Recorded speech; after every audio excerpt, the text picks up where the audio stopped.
It's taken so long. Hey, everybody, good morning and happy Wednesday morning to you. Welcome to Adam. The Creating Wealth Show with Jason Hartman. You got a whole audience there, Adam. Big crowd clapping. Anyway, hey, so we want to talk about forbearance today, and we want to talk about what is this cool meme, I guess, that's floating around culturally called the Crash Bros. You got to say it differently, Jason. It's the Crash Bros. Yeah. Well, tell us about the Crash Bros. What do we know about them? So the Crash Bros are the ones who they've been saying all along, oh, when this ends, it's going to be bad. It's going to crash, bro. The housing market's going down. It's going down 30, 40, 50, 60, 30, 40, 50, 60%. Just wait for it, man. Wait for it. Yeah. Hey, Adam, come a little closer to your microphone, will you? All right. So yes, these are the Crash Bros. These are the doom and gloomers. People saying the world is ending. The world is ending. Oh no, we're in trouble. And it's that what I'll call vulture capitalist mentality. The vultures are circling, and they're gonna just dive in and get the prey. And hey, I wouldn't mind if this happened. Believe me, I'm not against it. I'm a free market guy, an Austrian School of Economics fan, and I like this concept known as, ready for it? Adam, you probably know what I'm going to say. Do you know what I'm going to say? I'm going to guess, what is it? Price discovery? Price discovery, baby. You know me too well. Price discovery. That's what it's all about. And if there's a market crash, that is a mechanism. It's a feedback mechanism. And I don't think that we should be insulated from the feedback. The market needs to experience the feedback. Look at it like this. Just personally, and this is not medical advice because I'm certainly not qualified, but this is what I do for myself, right?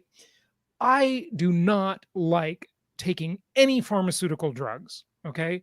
I think they have, mountains of side effects. And of course, they have all sorts of unintended consequences. And I think they're very bad for you. You can kind of tell, like, people that have bought into this idea of, take a pill for everything. Listen, if I was in a dire acute situation, I would certainly take a pharmaceutical drug. I'm not wacky, okay?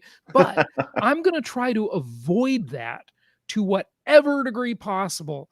I think I've taken like one pharmaceutical drug, and that was an Ambien on an international flight in maybe 10 years or something. Stuff, in my opinion, is you just don't want to do this stuff.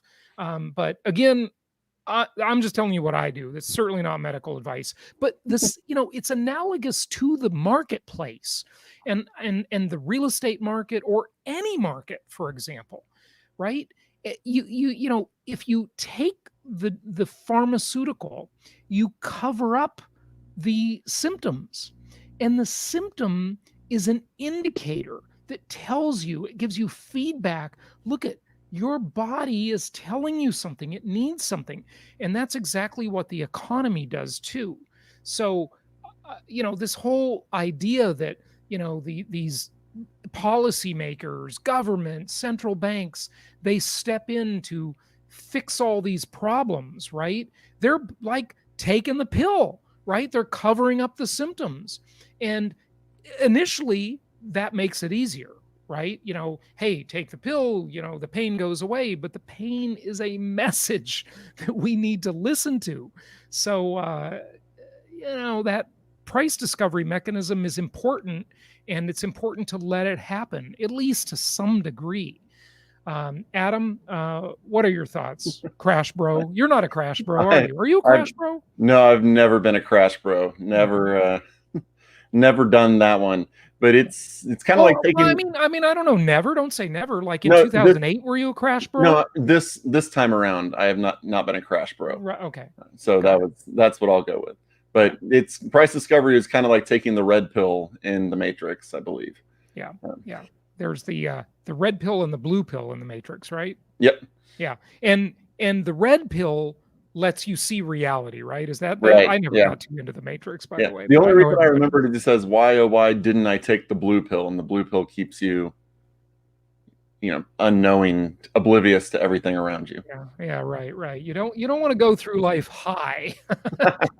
Or another metaphor for that would be rose-colored glasses, right? You look at the world with rose-colored glasses, you don't see the reality of it. And I'll give you one more comparison there, and it's the idea of travel, right? Some people travel like the way my mother travels, right? Super high end, first class, uh, and I don't like traveling that way, even though I have the money to travel that way. I like traveling where I'm actually in the environment and, you know, interacting with the people, right? Not like insulated with a bunch of tour guides and stuff like that, right? So this feedback mechanism that the economy gives us, the real estate market gives us, that our bodies give us when we're sick, it's an important thing to listen to and not cover up. But this goes back to the big question: are we going to have a big crash? Are is the real estate market? I mean, when I surf YouTube, my God, the clickbait headlines, Adam, they're insane, Yeah, right? yeah, Right? it's easy to find. It's easy to find that we're going to hell in a handbasket on YouTube right now. Yeah, or anywhere for that matter. You look at the media's concept: if it bleeds, it leads. If it bleeds, it leads, right? And so bad news gets attention. It definitely does. Hey, Russell says, good morning, Jason and Adam. Good morning, Russell. Hey, Evan. Thank you for saying we're the best. And Mastermind says, good morning. And mornings, everyone from CV and Sunshine Girl over in Western Woo. Australia. I love it how she always joins us. Good morning, America. I wonder what time it is in Western Australia right now. It's probably about 12 hours difference. So good evening, Australia. Anyway, Adam, so let's dive into this. This is some good stuff you prepared for us. Tell us Yeah, more. so I found these articles. These articles come from Housing Wire. I have to give them some appreciation. So How this one, now, do they get appreciation or credit? they get they get the credit here. But this first one is just something to keep in mind as we go through our talk. And it says, in order for the housing market to crash due to too many loans going into default when forbearance programs end, the number of loans in these programs needs to grow. A 30 to 50% crash in home prices next year would require that loans in forbearance go above 10 million. So keep that number in mind, 10 million to get the crash that people were expecting. Okay, so 10 million is the number. Now, I believe there are somewhere around 140 million housing units in the US, or sorry, I don't know if that includes apartments offhand. Anyway, whatever. 10 million is a big It's a number. lot. And here is the faulty assumption so many of these crash bros make. What is that faulty assumption? It is the idea that forbearance will end Very in true. the midst. Don't Yeah. let me finish that. In the midst of an economic downturn, when it is needed, right? Of course, it will end when the economy is on its feet again. But why wouldn't, if things are still iffy, why wouldn't policymakers extend forbearance? Of course they will, because everybody wants to take the pill. They don't want to make the market take the medicine, So this purist idea that I'm espousing is never going to happen. We don't live in that world, folks. We don't live in a world where anybody, is willing to put up with any pain and suffering. All right? We live in a world of paper it over. And I Well, literally mean print paper, money, paper it over, right? Kick the can down the road, take the pill, feel better right now, hide the symptom. Relief is just a swallow away, right? well, it's also, if you think about it, where did the people go who lost their homes during the Great Recession? They moved into apartments, right? now is not or housing rentals, or housing rentals, but a lot of them had to move to apartments and like right off the bat. So do Yeah. we really want 10 million people moving into apartments during a pandemic? It's kind of, is that really the time to send them there? And the answer is probably not. Yeah. So I agree that I think they're going to extend it until the economy has turned around, definitely. But just keep the 10 million number in mind as we go through the rest of this. Absolutely. So either way, if Adam's candidate wins, which would have a D for Democrat, if my candidate wins, which would have an R for Republican, okay, we got two sides of the scale here, folks. But neither side likes Biden. We'll say that. I might be a D, but I don't like Biden. Well, listen, I have my reservations about Trump too, okay? But I'm just saying we only get two damn choices. Yeah. And they're never very good. So that's the world we live in. But either way, it doesn't matter who wins. Either party is like the same. You know, that's what everybody keeps arguing and hating each other. And the reality is these parties are just not that far apart. No. Okay. They talk like they're far apart. But what they do when legislation occurs is they all just spend.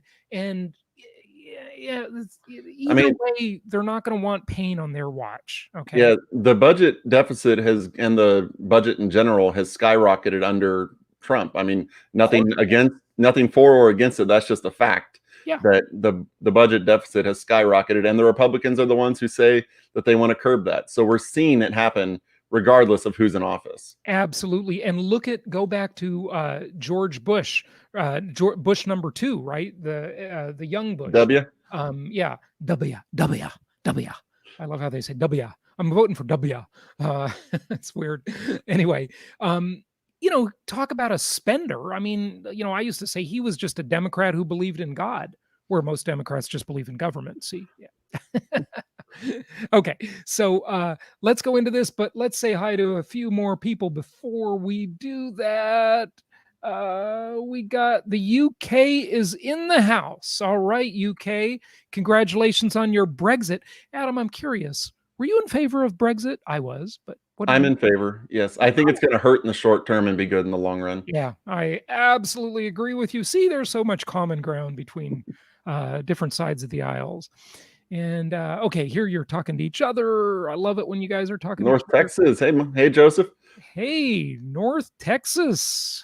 So Adam is in Texas too, the great state of Texas. And Devin, Virginia is in the house. All right, Devin, thanks for joining us. I don't believe there will be a big crash in real estate. Demand is too high. Millennials and Generation Z living with their parents. Divorce rates are up. And by the way, marriage rates are low and supply is low. So that means high demand for housing. And what he's talking about with divorce and what I'm talking about with marriage rates is, remember, instead of needing only one house, you need two houses. Okay. When people are separated, it's a sad state of affairs for the social world, but it's the way it is. And economically, it increases housing demand. Okay, Sunshine Girl, nice to meet you. Boy, this is like a dating service we've got going here on our thread. See, it's just another service you offer. Yeah, people are getting together here. I'm glad you're making friends, folks. Okay, what does Truth Seeker say? So should I wait to buy a home or buy now? I keep reading we are in a housing balloon. I am at a standstill and not sure if I should buy now or wait until next year. I love how Truth Seeker said housing balloon. Most people say a housing bubble. That's funny. I like it, a housing balloon.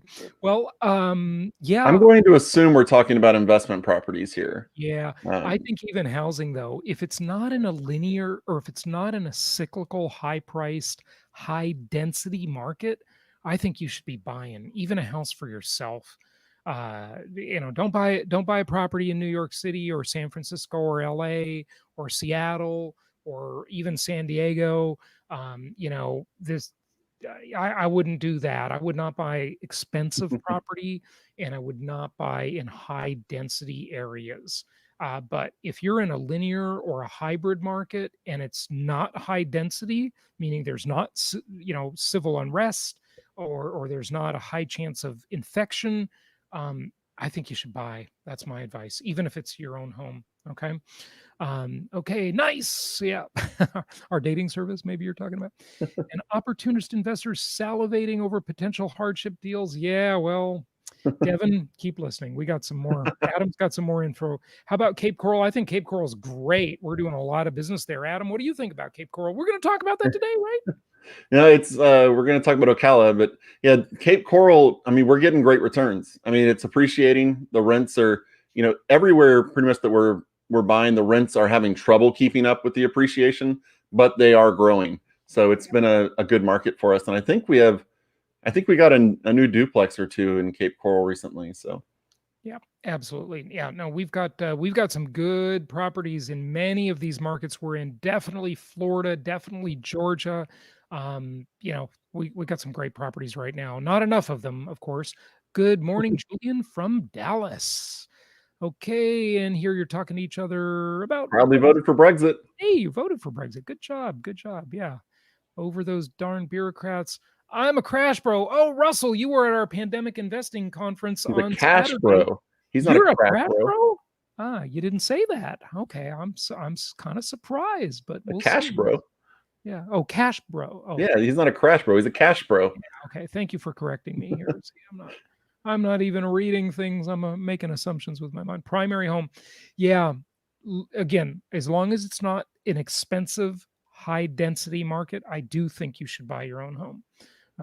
Generally speaking, of course, there's more to it. Good morning from the Socialist Republic of California. Okay, truth seeker, yes, go and buy something, but I'd rather see you buy income property, just so you know. Okay, but your own home, not a bad deal with these low rates. All right, a lot of A lot of construction. construction going on in Cape Coral. Yes, there is, Tony. Yep. There's a whole No, lot going on. no question. Home builder confidence is super high. Okay, Adam, what about this one? Brexit, to be honest, it was more talk, just like the current situation. And thank you to Adam and Jason for this live opportunity to connect with you and others. Yeah, Brexit, the big thing for them in the long run is going to be gaining control and getting out of the Eurozone and really being able to grab control of their economy and handle it themselves in the future. Yeah. The EU, it seemed like a good idea, but it just can't work with countries with such disparate economies and cultures. You just can't put that together. I mean, it's just not fair. It's not fair to the UK and Germany and even France. These bigger, more advanced, more successful economies.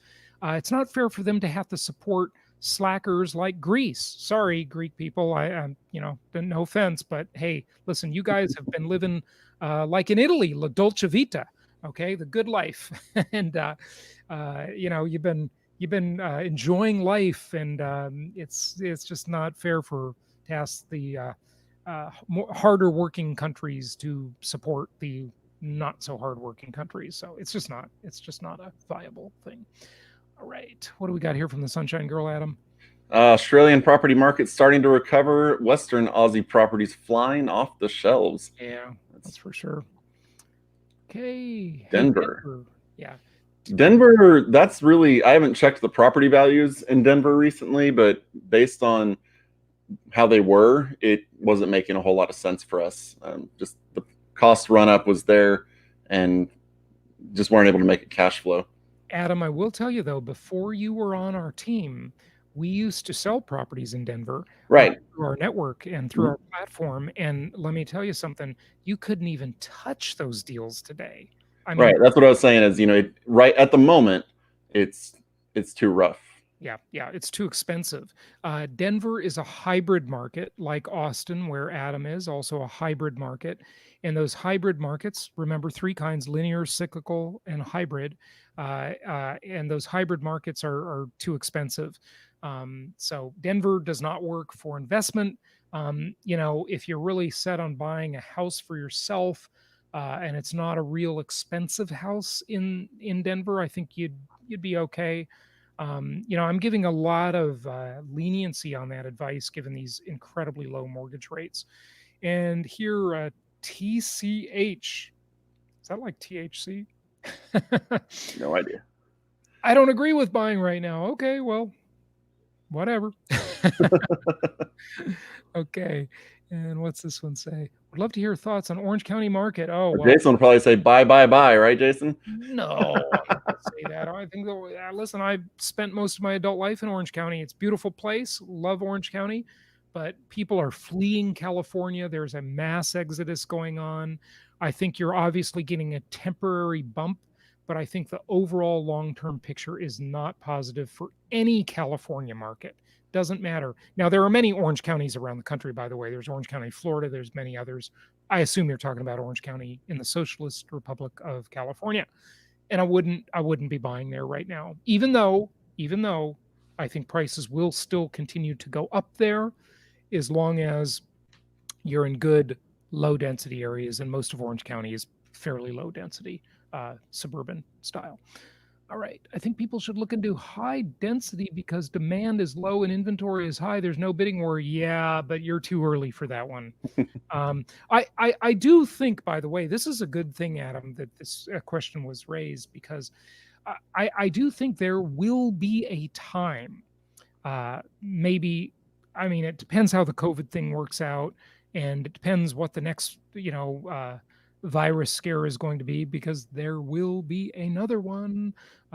This is the way of things, and it depends on the civil unrest problem and so forth. But I think there will be a time in future years to possibly consider that, once these high density properties in these urban areas have really, really declined in value, which they will. And a lot of homeowners associations will go bankrupt, and there's a tough road ahead. But you're way too early. Yeah, Way too that's one of the situations. High density right now is one of the ones where the market can stay crazy longer than you can stay solvent, or however that saying goes. Yeah. Markets can remain irrational longer than you can remain solvent. That is a great quote. And did that come from Warren Buffett or his mentor Benjamin Graham? I think it was Graham. Yeah, but yeah. And that is true. Like Adam said, the market can remain irrational longer than you can stay solvent. So good point. Good point there. Okay, Adam, we'll get to some more of these comments in just a moment. So all right. So if you remember the 10 million number from the previous one, which I think we all do, if you look at October 9th, marked the first week forbearances fell below 3 million since April. And despite last week's uptick, that record held steady after a reported 2.99 million homeowners remained in COVID-related forbearance plans. So we're only 30% of the way to the crash that we need to get the drop that people are expecting. And this is after we've been through the horrible, horrible lockdowns that really decimated the economy. Yeah.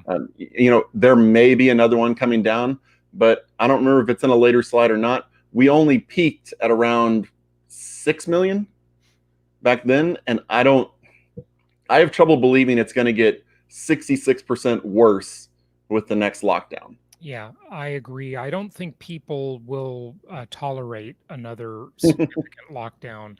People have, there's a new phrase for that, Adam. COVID fatigue. Yep. People are getting COVID fatigue. They're just done with it. It's like, okay, we've done this thing. At first we believed the whole story, the whole narrative. Now a lot of people don't believe it. And there's a reasonable reason for that too. Cases have gone up, in places, but the death rate is way down. And the idea of the system being overwhelmed and there being a shortage of ventilators, that just hasn't happened. So, and many folks believe this whole thing is just a pandemic, a scam. So, you believe what you wish. There are lots of differences of opinion, and history will usually ferret out the truth eventually. But we're still in it, so it's TETT, too early to tell. All right. Okay, so what do you say about these? So stats here. Yeah, this is the number in the August report from Black Knight. Of these 6.1 million homeowners who have been in COVID-related forbearance plans, roughly 41% have exited. So 2.5 million have exited the forbearance. So this is just kind of showing that at the peak, the very, very peak of this so far, we're 4 million homes short of actually being in danger of a crash. And it's actually showing that despite the slight uptick the past week, there's room for optimism as forbearance volumes are down 708,000 from the same time last month, representing a 19% month over month decline. So there's a light at the end of the tunnel in a lot of cases, and that light is not currently leading to a cliff that's below it. You know what people really fail to realize, Adam, is even if you came to us and you showed us all kinds of numbers that look really gloomy and look really bad, and you said, well, forbearance is way up, people are in the program, and obviously millions of people aren't paying their mortgages, so they're the uneducated thinking would be that, okay, well, then it's obvious we're going to have a huge foreclosure crisis, right? But what they fail to look at is the demand side of the equation. Nobody needs to go into foreclosure if you're in a super hot real estate market where everything's selling overnight. Yep. That's the thing. Okay? It's even if they did make it to foreclosure, which they wouldn't, because the properties would be gobbled up in pre-foreclosure. Yep. Uh, Even if they made it to foreclosure, they would sell lickety split. So you'd have instant price discovery. You'd have bidding wars on the foreclosed properties. So where's the crisis? Even if that happens, I mean, it's the only thing holding us back is inventory. I mean, if we had 150 properties a month, we would be, our investors want 150 properties a month. We just can't find 150 properties a month. Yeah. There's so much. I mean, homes going up around Austin and other cities I've talked to friends with, 24 hours, 48 hours. I had a client come to me just a day or two ago and said, you know what? This sale happened way faster than I expected. My home was on the market for 48 hours and it sold. I was expecting it to take a month. Yeah. So, I mean, people, if you need to get out of your house, if you need to get out of the situation, you can get out very quickly and very easily. Yeah. So if there is, if a homeowner has financial trouble, if they have hardship, they can exit. The problem comes when they can't exit, when they have that hardship at a time when properties are sitting on the market for 6, 8, 12 months. Then we'll talk. We've got a problem at that point. Now, just yesterday and the day before, I showed 2 charts on the live stream and shared them on the podcast of how quickly properties are selling and how low inventory is. Remember, this is not like it was during the Great Recession 10, 12 years ago, folks. We have a housing shortage this time around. We have prudently underwritten real estate loans. It's just not the same thing. People have just missed it. They just are trying to make these comparisons that simply are not there. And remember, not all of you have seen this content, by the way, but I shared it at our pandemic investing conference that we had online on Saturday. The median price home today is $657 per month less expensive than it was 14 years ago, based on adjusting for price, which is much higher, interest rates, which are much lower, and inflation adjustment. So in real dollar terms, the median price home on a monthly principal and interest mortgage payment basis has declined by $657. So that's another rescue. Adam, you just talked about how people can be rescued. They can sell their homes instantly if they need to, but they can also refinance their homes. Yeah. Okay.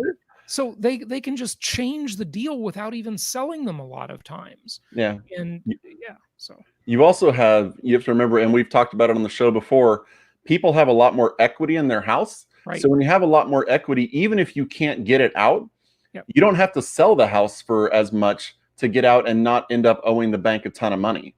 Right. You can sell it, So you have, $100,000 house, you've put $50,000 of equity into it.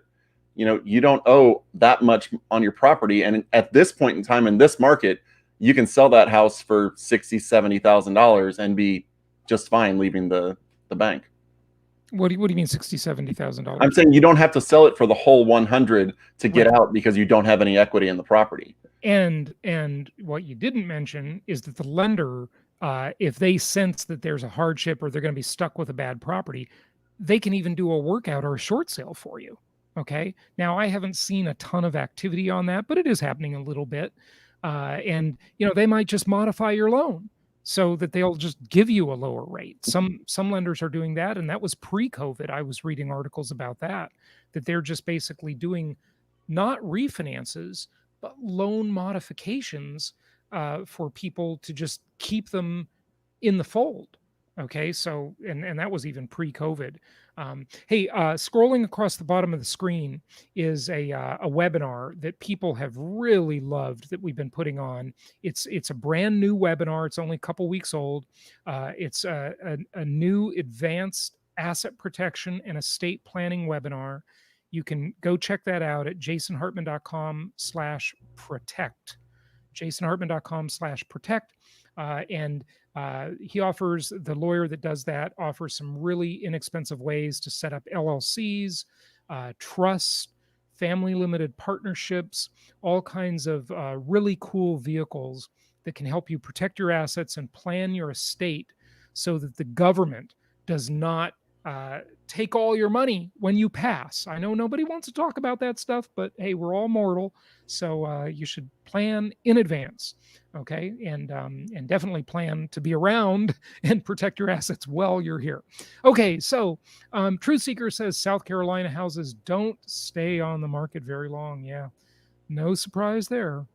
And Yassine agrees with us. yeah, well, good. You're a smart guy, right? Yes, good to agree with us. By the way, we should say, Adam, as a disclaimer, there are obviously other factors, right? I mean, there are many factors that influence this. If the whole global economy were to collapse, all bets are off, right? If there was going to be a tragic, devastating, massive decline in population, and I'm not going to say how that would happen, but you can use your own imagination. If some dystopian thing like that happens, all bets are off. But we're going to have bigger problems. But think about it. We've already been through a global shutdown, and look at where we are after post-global shutdown, right? So we're on the upswing from that, obviously, so that didn't kill everything, did it? So yeah. Okay, so Yasin says, any thoughts about Europe market? Things look like in the near future. Adam, do you have any comments on that one? I haven't been studying the European housing market at all. Yeah, so I'll comment. I was born in Europe. I've traveled extensively. I've looked at real estate deals in many, many countries. And I think the US is a really, really special market. There is nothing at all, Yasin, stopping us from putting European properties into our network and on our platform and letting our investors buy them. In Europe, Australia, South America, Central America, we've had people come to us and recommend all these things, Chinese properties, everything, Dubai, and it's just, I don't think Europe has a super bright future. I think Europe has been really hit by socialism, by the way that European countries can't protect their borders, all the problems with the EU. Being right next to that Russian bear, with Putin. I don't know.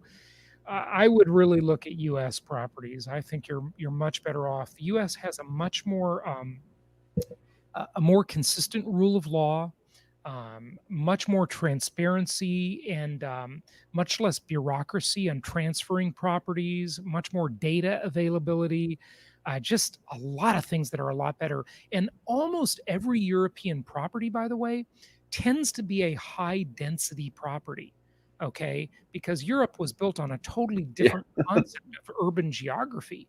And, you know, COVID, civil unrest, the next virus, who knows what that'll be? COVID 21, maybe if we've got 19 now. I just, I wouldn't be looking at European Yeah. properties. I I really, actually just remembered I talked to the client about a month or two ago who told me that I had talked to him back in November, and he had somebody who wanted to buy his European house, and I talked to him back in July, I think, and he was still trying to sell that house to the same person. yeah, It was yeah. it was like a 9 or 10 month process just to sell the property. Yeah, in the US has a really very I know that a lot of you when you apply for a mortgage you think, "Oh my god, this is such a hassle. I can't even imagine." Compared to what is the question? Do you know how difficult it is to transfer properties in many foreign countries? How opaque the process is and how expensive it is, all these transfer taxes and it's just a mess. The US has greased the skids. It's actually quite efficient here. And those markets have so little velocity in them, where people keep properties intergenerationally. And there's just not a lot of brokerage activity in a lot of these markets. So I really like the US real estate market. It is a very special market. But understand that that's not a self-serving comment. We could easily recommend properties in any country on earth through our network. That's easy for us to do. Many people have pitched it to us, many developers in many foreign countries. So we could easily be offering that, but we're not. And there's a reason we're not. Okay. Now that could change in the future. Who knows? Maybe opinions will change, things will change. We don't know. Okay, Adam, we got a bunch more comments, but let's move on with your Yeah. content here. So employment, talk to us Yeah. about. So not only you have to think about who would have likely gone into forbearance. The people who likely went into forbearance were the blue collar workers who were told, stay home, don't come here, because the white collar workers and the information economy that had at least stayed level, if not went up a little bit. But if you look, non-farm payroll rose by 661,000, and notable gains occurred in leisure and hospitality, retail trade, healthcare and social assistance, and in professional and business services. So the areas that were decimated during the COVID shutdown are open back up. 661,000 people were added to the non-farm payroll. And so these people who are in forbearance who were having trouble are getting their jobs back. So it's just an even getting to that 10 million number that Crash Bros are hoping for or expecting is getting tougher by the week. Yeah, Adam, that is very observant of you, especially the way that you looked at a lot of the heavily affected jobs and how those are coming back. Really good job putting this together. Good job. By the way, I want to remind all of you because we never ask for this and we need to ask you for it. So here is my ask. You ready? Smash the like button.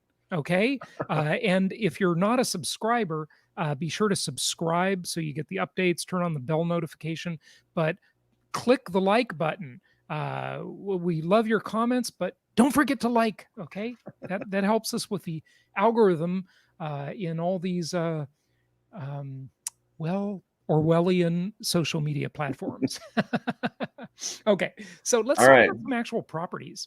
Right. So this is I looked at some of the price history on our network, and I thought to myself, if you were actually waiting for this potential crash, what are you missing out on? If you've been sitting around hemming and hawing about, oh, is there going to be a crash? Should I buy? Should I not buy? What have you missed?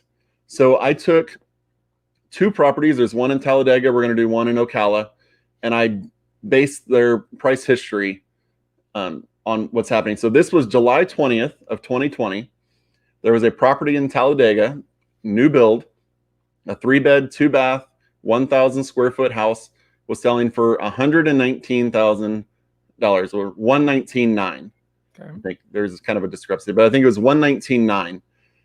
So this is the initial. So the July was not long ago? 2 months? Yeah, 2 months ago now. August, 3 months ago. You can figure that out. Adam, see, Math is failing me right now. stop. This is the problem. Put in the comments, tell Adam to do this. Okay, folks, tell Adam he needs to start drinking coffee. Okay, because that increases your mental acuity. This is COVID fatigue. I don't know what day it is. Yeah, I know. Our lives have become so unchanging. Like every day is the same as the last one. So, yeah. All right. So this is July 20th. It was 119. All right. So go to the next one. Okay. Now we get to August 26th. So not that long ago. By August 26th, the price had jumped up to $129,900 for the exact same house. Now, wow. This is not typical. This is not typical appreciation, but there was an 8% appreciation in 37 days. Wow. And so that is, you missed 8% of appreciation while waiting for the potential of a 30% drop. And let me tell you, not only did you miss that, and I know this is a short period of time, but I just want to drive home this concept that so many people miss. The market timers miss this. Look at, why do you think, and I don't like the stock market, it's the modern version of organized crime, but I want you to think about like the Warren Buffett philosophy of investing. And really, he got that all from Benjamin Graham, right? And that value investing idea basically is not a market timing idea. The idea is put your money in and let it ride. Buy good quality assets and put the money in and let it ride. Yep. See, when you're out of the market, what people forget is that even if they buy this, say this property had gone down in price, okay? Say it went down $5,000. Well, the thing they never calculate, the market timers, is the lost opportunity of earning a return on investment during the time they were waiting. So as your powder is dry and it's on the sidelines, you're losing the opportunity. If you go right now to jasonhartman.com, you click on the properties page, and you see that those properties have projected performance of, maybe 20% or 25% or even 30% annualized returns, all things considered. And if you think that's really optimistic, it's not, once you understand that income property is a multi-dimensional asset class.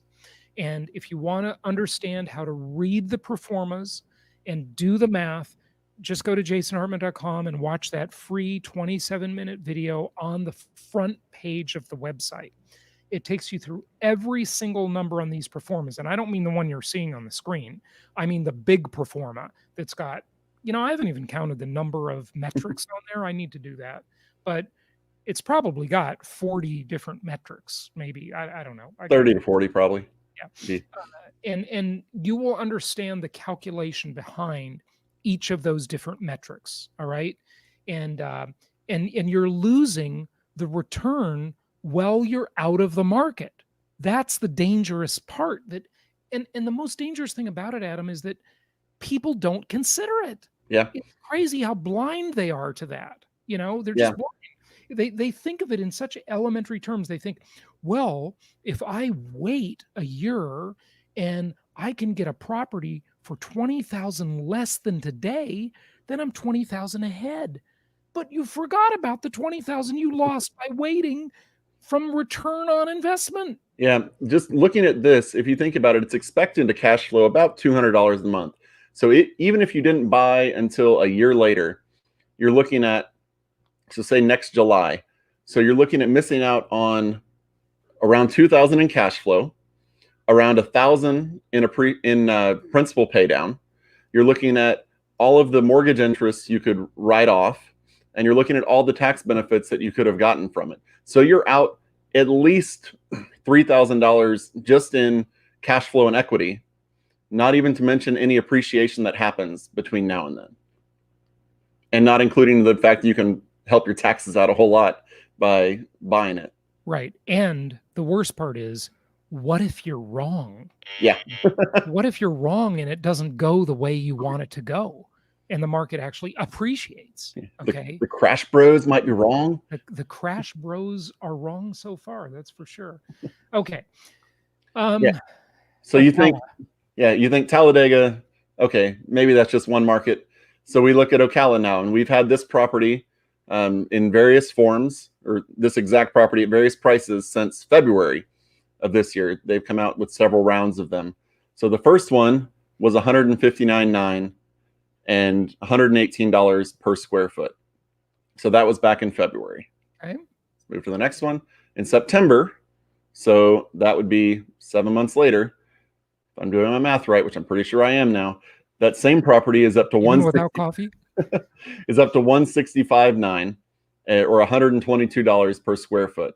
So in 7 months, you've got a $6,000 rise. And yeah, I'm just going back and forth so I can show them. You're throwing me off there. Okay. So you already had that appreciation. I think there's one more slide after this. And yeah, now we get to October 5th, and it's gone up again, another $3,000 to $168.9 or $124 a square foot. So Ocala had a 5.6 appreciation in 8 months. Wow. 5.6% in 8 months. That's phenomenal. Remember, you're leveraging that return.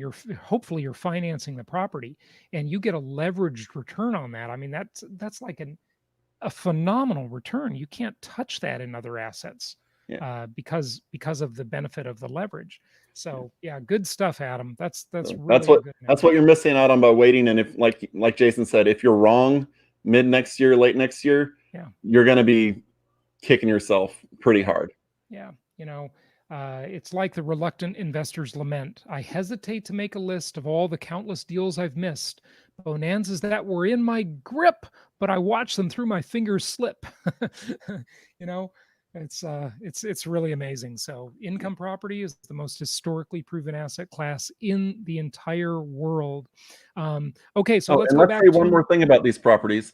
Sure. You have to remember, even if they decline in value, you don't feel that until you're trying to sell or refinance. Right. So you're working off the rental income and the tax benefits. And income property, that multidimensional asset class, a lot of those returns are like the iceberg. They're under the water. And that's why you've got to understand how to do the math. Free video on the front page of jasonhartman.com, 27 minutes. It's the best video you could ever watch to really learn how to analyze a deal and how to understand how an investment works. So just go to jasonhartman.com and check that out. It's totally free. Okay, so Adam, let's do a couple of these comments here, and I'm going to just minimize the screen. That's not the one we want. There it is. Okay, how's that? Now I'm even with you. But I wanted the slide up there too, but that doesn't show both of us. Technology, they can't get it right, can they? And folks, I've got my American flag back there because, hey, it's election time. It's a patriotic time coming up, right? Where everybody's angry. Everybody's angry. Because the other people are crazy, right? Yeah, the other side is crazy. It's so funny. It's so ridiculous. I see people, on both sides of the political aisle posting stuff on social media and arguing and all this stuff. And it's like, a lot of friendships get lost over this, and it's really quite sad. But when you start picking on someone for their crazy beliefs, right? That because they're a Democrat or Republican or whatever candidate they support, you got to realize there are 60 million other people in the U.S. that agree with them. It's not like there's some outlier, okay, on either side of the spectrum. There are 60 million other people in the country that believe the same way they do, pretty much. Okay, give or take, so yeah, it's something else. Okay, let's get to a few more of these comments. So I was also thinking of switching currency away from the dollar and then buying now would be better versus the US dollar drops. Yeah. So, that's a currency arbitrage question. Yeah, right? The issue with that is going to be you're either going to have to be a long-term believer in that trend, which is quite possible because remember, if you're doing the Forex market, at least you're looking at having to pay capital gains tax. So it's going to be a longer trend. I don't know how long. I mean, the dollar itself, just because of its nature, is likely to decrease in value compared to other currencies. But I don't know that I agree with that. I'm going to take issue on that one. well, just because of our trade imbalance and the demand for treasuries, the dollar tends to go down. Long-term trend of the dollar tends to be down. Compared to other currencies? Yeah. Or compared to what? If you just look at the whatever index it is that has the value of the dollar, EXY, yeah. It tends to trend down just because of the demand, just because of the need and how much our currency is used in other countries, and the trade imbalances. It tends to tend down. But remember, there's also an incentive for that. Like Trump keeps bashing China for being a currency manipulator. Whenever your currency is weaker, you increase your export business. So there is a point to that, right? That it's good and bad, right? Makes everything inside your country more expensive for your own people, but it makes your stuff look cheap on foreign markets, so you increase your export business and increase jobs at home, ideally, right? So just be careful of potential capital gains tax on it, and if you just buy and sell quickly, you're looking at ordinary income tax on those gains, and that can be rough. Just make sure you really research the long-term trend. Yeah, you can sell your income property and do a 1031 tax deferred exchange until Joe Biden and Kamala Harris take it away. Those damn people that 60 million people agree with. Yeah. So anyway, but I'm kind of surprised you think there's long-term decline for the dollar, being a modern monetary theory guy. You like MMT, and I agree with that part of MMT, as you know, that the dollar has these two great mechanisms to create dollar demand around the world and within the US. So I'm kind of surprised you say that, actually. Well, it's not going to crater the dollar. It's just the long-term trend has been historically down. Yeah. Okay. All right. Okay, so switching currencies. Let's go to the next question here. Where are we? Okay, so Orange County, California. California. You were right. Yes, you're welcome. And Adam, I'll let you grab the questions because I'm yapping too much. Go ahead for the comments. They have the same name as you. Yep. Yeah, that's funny. Huh. I guess people say Yassine, they say Jason. Or Yasin. Oh wow! Yeah, that's really cool. Hey, so we've got Jason squared here. It sounds like good stuff. Good stuff. Ultimate Bargains is with us. If your home buys less stuff when you sell it than when you bought it, you lost purchasing power, regardless of whether or not the price went up. I agree. Hey, George Gammon, he and I have talked about this extensively. That remember, inflation diminishes the value. It is the invisible hidden tax against your stocks, bonds, savings, and equity in real estate. I've always said that for 15, 16 years now. And so that is absolutely true. But remember, on the way to that happening, Ultimate Bargains, you have a situation where you have benefited hugely from the real estate being a hedge against inflation, keeping pace with inflation, maybe even outperforming it a little bit. But the debt against it being diminished by inflation too. And we never recommend that you have a bunch of equity in your property. We recommend that you constantly strip the equity through my Refi Till You Die plan. So I can largely overcome that problem for you. But in the final analysis, yes, George and I are both right on that. So. You also have to ask how much your house saved you during the time you owned it.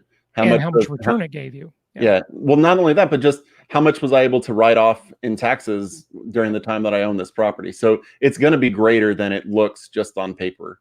Yeah, absolutely. Absolutely. Oh, listener to the Solomon Success Show. Oh, wow. Oh, good stuff. That show is not a big one. Evan co-hosts that show or guest hosts it with me, and he does a great job. So, Evan's been on these live streams before, and I'm sure you've listened to him on Solomon Success. So Good stuff. Glad you like it. All right. I've been buying rentals aggressively as long as the properties cash flow well in Phoenix. I feel confident with Arizona growth long term, but would love to hear your thoughts. I'm a big Arizona fan. I lived there for 6 years, Cody. I like it. And It's a great place, but really, when you say Arizona, I don't know which city you're talking about. So it all depends, even what neighborhood, of course. Uh, but, but the, the situation you have is you have in Phoenix, at least, that's a hybrid market, and it's too expensive. Now, we used to recommend Phoenix properties through our network, and many of our clients bought there many years ago and made a ton of money. But now it's just gotten too expensive. So you can do much better in the markets you'll find at jasonhartman.com in the properties section there. And I'd recommend you look at stuff like Adam was talking about: Talladega, Ocala, Cape Coral, Atlanta. We've got several markets that'll outperform Phoenix. But again, I do like that. And by Yeah, the way, you did say Phoenix. I'm sorry. I thought you did. Yeah. and you can make money in any market. It just depends how you're buying them. If you're buying them turnkey in Phoenix, then you're probably going to have a bit more trouble. If you're buying distressed and doing like the Burr method and are willing to put in that equity, then you can make great profits. So it really depends on how you're buying it. But long-term Phoenix, or in Arizona in general, I don't think the growth is going to. I don't think people aren't going to be fleeing from it in the future. Go ahead. Hey, I got to just tell my housekeeper something. Anna, you can vacuum upstairs if you want. Elena, Okay. we appreciate you too. Thanks for listening and watching. Yeah. Hey, Adam, good job stepping in there and taking over. Okay. Okay, good. Okay, and Sunshine Girl agrees, not holding her breath. Yeah. For the drop. And the Fed is definitely inflating. By the way, Adam, I got to make one comment about this inflation. Sunshine Girl, I'm glad you brought that up. You know, people wrongly say, I was listening to Jim Rickards the other day, and I was watching a YouTube video with him on it, and he was saying, look at what happened coming out of the Great Recession. They tried to inflate. Harry Dent, who's been on my show many times, will say the same thing. They tried to inflate, and they just can't create inflation, even with all this money printing. I would massively argue with that thesis. That is simply not true. They never ask themselves when they make those statements, compared to what? And what do I mean by that? Well, okay, so they created 3 trillion new dollars, for example. And they did create some inflation, because had they not done that, the inflation rate would have been lower. It would have been into deflation territory, right? And if they print more, they can create more inflation. I mean, people disagree with Milton Friedman, and I don't think what he said is entirely true. I think there are nuances to it. But remember, the brilliant Milton Friedman, and if you have not read his book, Free to Choose, you got to read that book. It's a masterpiece. It really is. Friedman said, inflation is always and everywhere a monetary phenomenon, meaning the amount of money pumped into the system by central banks. Okay, they control monetary policy, versus the government that controls fiscal policy. Those are different things, but they are obviously related. They can create inflation if they want to. Send everybody a check for $1 million and watch what happens. We all go out, instantly buy everything, and as we start chasing all those goods and services in the marketplace, the price of them will go up. Simple supply and demand. So I'm glad you brought that up. Yes, the Fed is definitely inflating, and they can inflate even more if they want to. Okay, they're just playing the game. Yeah, we're definitely COVID fatigued. Yeah. Okay, my volume is too low. Adam, does my volume sound low to you? No, it's been good to me. Yeah. Okay. Sometimes if I'm away from the mic, this mic is pretty. You got to be close to it. Okay, so houses in Columbia, Maryland are going really fast too. Houses are pending in less than a week. Yeah. Hey, a whole week is great. It's a long time in some places. A whole week on the market. Oh my God, Sandra. Yes. So Sandra, good comment. Thank you for that report. We love these reports from your marketplace, by the way. Keep them coming, folks. Okay, Sunshine Girl's back. What's she say, Adam? If people start waking up in time, we can avoid the dystopian future. U.S. properties are so much cheaper than in the UK and Australia. better ROIs too. In the UK, convoying process is archaic. I don't really know how to say that. Conveyancing. Oh, okay. Meaning transferring. Yeah. Gotcha. Sorry. Yeah. Apologies. Yeah. I agree with you. The US is a pretty good, we've got very well developed supply chains in the US. It's a pretty special market for sure. Okay. All right. So, here is Kim Southern. She attended our event last weekend. Adam, what is she saying? Love Europe, but all the people I know there are renters for even 20 years because it's so hard to buy. Yep. Yeah. And Europe also makes it very difficult to get rid of those 20-year renters. Yes, they do. I'm glad you brought that up, Adam, because your political philosophy of socialism, there's a lot of political philosophy is not socialism. Oh, okay. Well, what is it? Tell us. Go. I mean, the U.S. is socialistic in so many ways. Sure. Fair enough. So I agree with the socialism we have. And I agree with the capitalism that we have. Folks, I just think we can do it better. He wants more of it, more socialism. And he should just be drinking more coffee. That's all he needs, not socialism. Okay. So, yeah. And, the other thing, Kim, is that in at least Germany, I believe, you can actually deed your rented property, your leasehold estate. That's what they call that. You don't own it. You can actually deed that to your heirs. So it's like makes it impossible for landlords. Yeah, just don't do it. Yeah, feed the algorithm. It's hungry. So click everybody stop right now. Click the like button. Okay. And click the like button. Go to Facebook, go to YouTube. Yeah. If you're on YouTube, but if you're on Facebook, click the like button too. Okay. People that relocated are getting pay deductions because employers are taking advantage of lower living expenses. Did they buy having in mind a high income and a low income state? That's good part is a lot of times the employer gave a heads up on that. So they knew moving out and leaving the state, they said, hey, we're going to cut your pay if you move. And people decided that it was worth it to move. And it is worth it. I mean, folks, even like you look at, we reported on the Stripe thing where they were giving people money to leave big cities, right? San Francisco, New York, they have offices there. Stripe is the big credit card processing company. We're a customer of theirs. We use them and they're great. And they said that, we're going to give you this bonus now, and then we're going to cut your pay a little bit in the future, right? And that's still well worth it because the disparity between the cost of living and the cost of real estate and the cost of insanely high taxes in these places like New York and San Francisco, it's worth it. Take the pay cut. You're still going to live better overall. Hopefully their employees figured that out. I mean, it's pretty obvious. Okay, what's this one, Adam? Is the area around Panama City a good area for investment? So this is Joseph, and that's Panama City, Florida. I think he's talking about, not Panama City, Panama, which I've been to and looked at real estate deals there as well. They got that canal thing going on. It keeps them in business there. But in Florida, I think that would be okay. We don't have any properties near there, so I can't really comment on it. But, I've been to Panama City, Florida, and, it's very much a touristy area, like a spring break type area. But I don't know. I wouldn't say that's one of the prime. Nobody in our business, in our industry really talks about that as being like any hot place to invest. If they did, we would be interested and we would be recommending properties there. Adam, any comments on that one?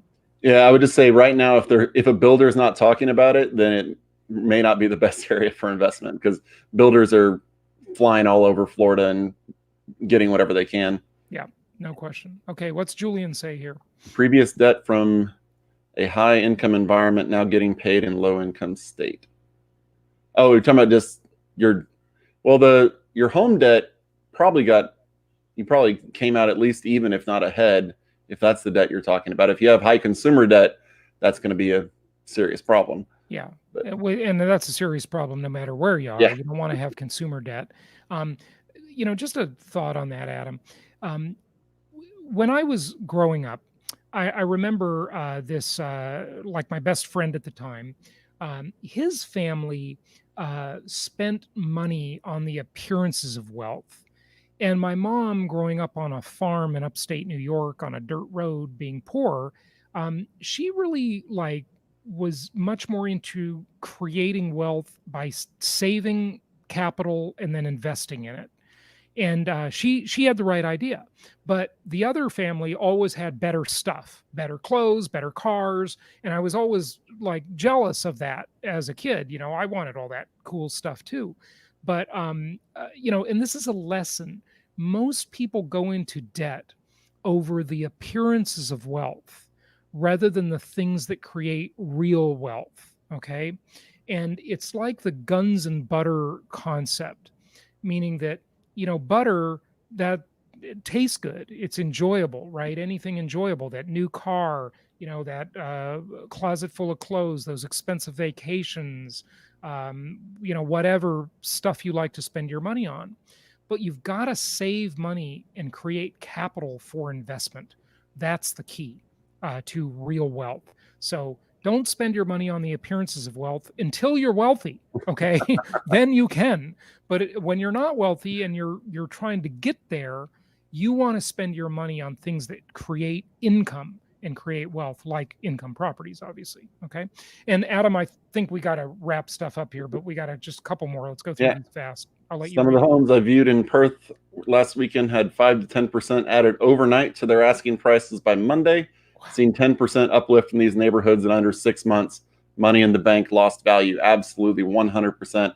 And especially money in the bank now, banks are slashing and slashing and slashing their rates because they don't need to offer higher rates to get business because the overnight lending rate is so low.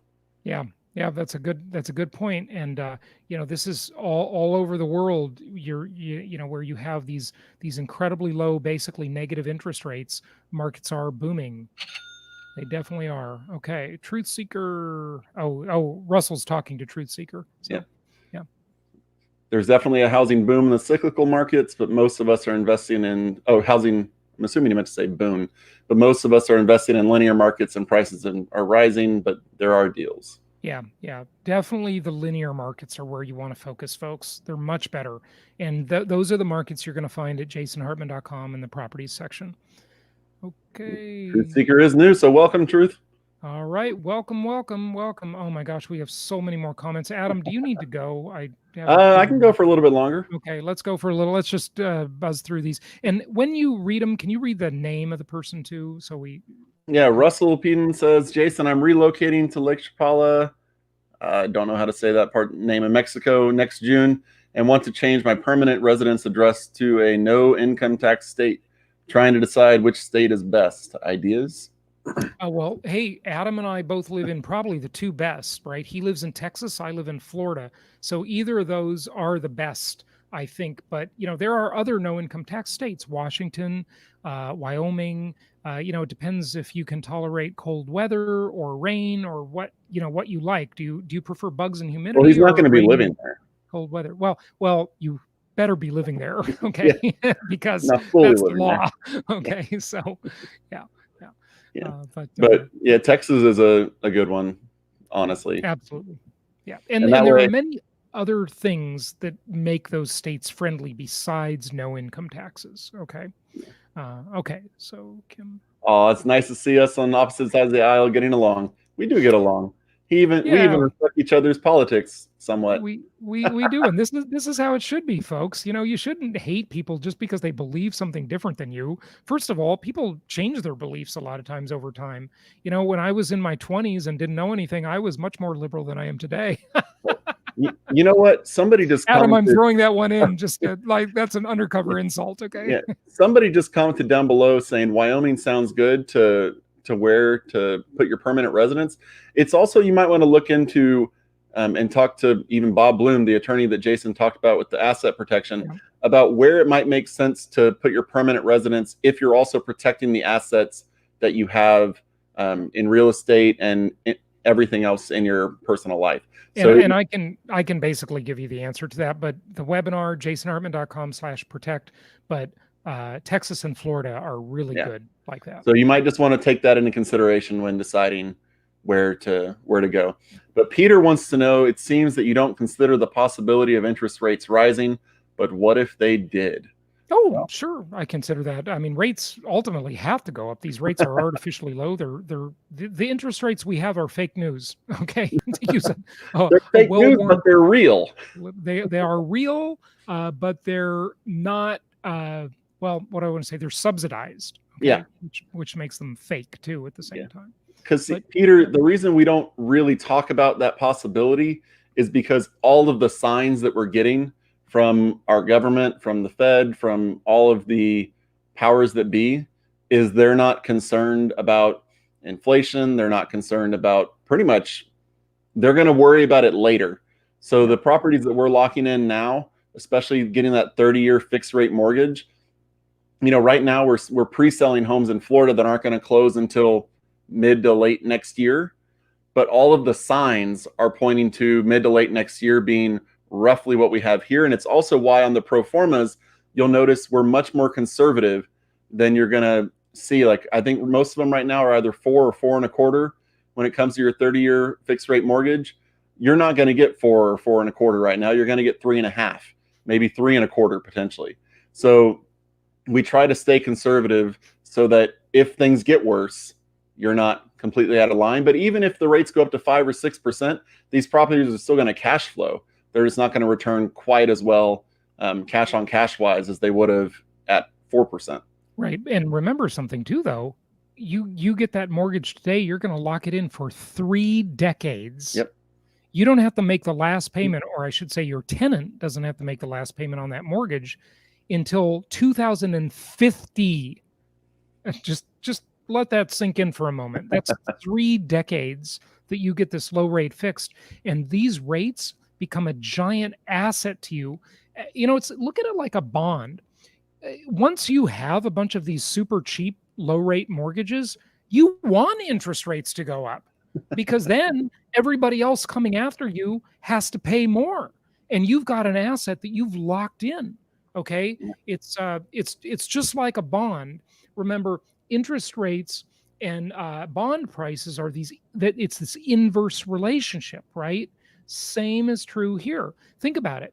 If you lock in these super low rates today, and then other investors come after you in later years, they can't duplicate your deal, so they can't compete with you. So they either decide not to invest, or they take a lower return, or they have to try and push their rents up higher, which pushes your rents up higher. So, yes. Yeah. Yeah. And Peter, also, if they do increase, it's the beautiful thing that Jason talks about all the time is the deal is always negotiable. And the really beautiful thing is when you lock it in for 30 years, say you locked it in tomorrow for 4.5%. If rates go up to 7, the banks aren't allowed to come to you right now and say, hey, I want to refinance you to 7%. Yeah. You're just saying, I'm going to hold on to it. And when rates are 3% again, I'll come back and ask you to refinance and I'll pay you for it. Yeah. So it's the beautiful thing about the locked in rates right now. Listen, understand that those mortgages, Peter, and everybody else, those are a huge asset. Don't think of that mortgage as a liability. When it's this cheap, virtually negative interest rates, that mortgage is a giant asset. So stock up on those ultra cheap mortgages. And Adam, by the way, I do need to get going. Actually, I'm going to go because I've got another podcast here to record. But let's just quickly go through these super fast. Go. Oh, just Russell came back and said Texas makes sense geographically. What are the pros and cons on each? Texas and Florida. I mean, no income tax. I think they both have solid asset protection. So it's really a personal preference at that point, I would think. Florida has hurricanes and water. Texas has hurricanes on the Gulf. Yeah, on the Gulf Coast. And Texas has them on the Gulf Coast too, but also Texas has high property taxes. Yes. So, I favor Florida. Obviously, that's why I moved to Florida. I thought about moving to Texas many times. I favor Florida, but, it's personal opinion to some extent. Okay, talking to Peter. Okay, we won't get into that because you're just talking to each other. What's this one? International buying condos by the floor. I know I build them. If it dries up, good luck. Living in the biggest housing bubble in Canadian housing. Yeah. Canadian housing is absolutely absurd right now. Yeah. Okay. Truth said he was referring to the things been seen on U.S. government switching currency, not me personally. The U.S. government is never going to switch away from the dollar. They may say digital dollar, but the U.S. government will never switch away from the dollar. It is going to be a digital dollar, though. Right. we can count on that we're going to have our own cryptocurrency, our own crypto dollar. And right now, everything pretty much is a digital dollar. I mean, it's the keystrokes that they put it in. I mean, everything's in your bank account or on credit cards. The dollar itself is used probably less than it's ever been before. Yeah, you know, it's everything already is digital dollars. Yeah, yeah, absolutely. So, okay, there's no Y in my name, but hey, I'm glad you bought a property through our network in Memphis, and you like it. So good deal. Minus M. I've got some good cash flowing properties in Memphis myself. So, yep. And okay, oh no, one here we go. Says, yeah, at least Trump isn't a pedo. So, yeah. But I'm not going to get into that. I never understood this whole Democrat pedophile thing, but I got to study up on that one. Okay. No wonder Euros come to the USA. I mean, they're worth a lot of dollars. But yeah, definitely. Okay. You're welcome, Yassine, for the time and the insight. Hey, you got to pronounce it Jason. His name is Jason. Jason, our pleasure. Yes, we're happy to be here, and thank you for watching. Okay. Fed also buying all bad mortgage notes and now even stocks to hold up market. I saw on their website the days and times. They are absolutely buying stocks, and it's absolutely insane. They are the biggest investor in the world, the Federal Reserve. Yeah, it's offering 1.5% 5-year, thinking of getting 10. 5-year to me and 10-year at the rates you can get for 30. I mean, you're going to have to get the adjustable at 5 years or get another fixed. I'd say the safe bet is get the 30-year. The rates are so cheap. I mean, we talked about the rates are going to be low for the next year or so, but 5 years out, I don't even want to start guessing. But the 3.5% 30-year fixed rate isn't something we've really seen before. So keep locking something in for 3 decades at that rate is very, very enticing. Yeah, no question. Okay. Even if there's a crash, wouldn't demand make prices remain high? Yeah, it's what we were talking about earlier. It absolutely will. And the Minneapolis suburbs are so high right now, but many of those living in the riot-hit areas are selling to get out of the suburbs too. Yeah, I don't blame you. And that's exactly what we predicted before anybody way back in February. So, you know, the mass migration is to the suburbs and even rural areas out of the cities. So good. Sunshine Girl would lock in fixed rate for as long as possible. Completely agree. Yep. Longest you can get in the land of Oz is 3 years. That's whew. Yeah. Man. Wow. Yeah. See, that's another reason the American real estate market is so special. The mortgages are subsidized by the government through Fannie Mae and Freddie Mac. So take advantage of that. That's your free bailout. Yeah. This is the times that Truths was saying the Fed shows on their website when they buy all the stuff. Yeah. Wyoming, this was about asset protection. Yeah. Wyoming's a good place for companies, and you can learn a lot about that at jasonhartman.com/protect. Check out that webinar. It'll teach you a lot about that stuff. It's good. Unless government are in process of switching currency over and printing so much, trying to break dollar, etc. Fed talking going to send digital payments, so all seems red flag as to switching. I mean, yeah. Now. Hey, Russell, you got the right idea. Tell Adam. Okay. Sunshine Girl tells Truth Seeker that Forex trading is risky. It definitely is 100%. You can lose a lot of money in Forex. Yeah. A lot of people do lose a lot of money in Forex. Much better off with income property than you are with Forex or real estate or precious metals or anything. So here's the thing about that. The Forex trading, it's more of the velocity trades. So you have to know a whole lot more to properly trade Forex. It's just because it's a high speed game, in and out. I don't want to deal with it. And you're dealing with the big guns who I knew Forex traders back when I worked at a financial talk station who literally rented the building next to the Chicago Mercantile Exchange, Chicago Merc, because they could wire themselves straight in. I know to the board, and it's insane. They will beat you to the punch, and they have their computers running their algorithms. As soon as you try to trade, they've already beaten you. Yeah, no, I know, totally got it. Okay, I worry about crash and devaluation if they do cryptocurrency reset.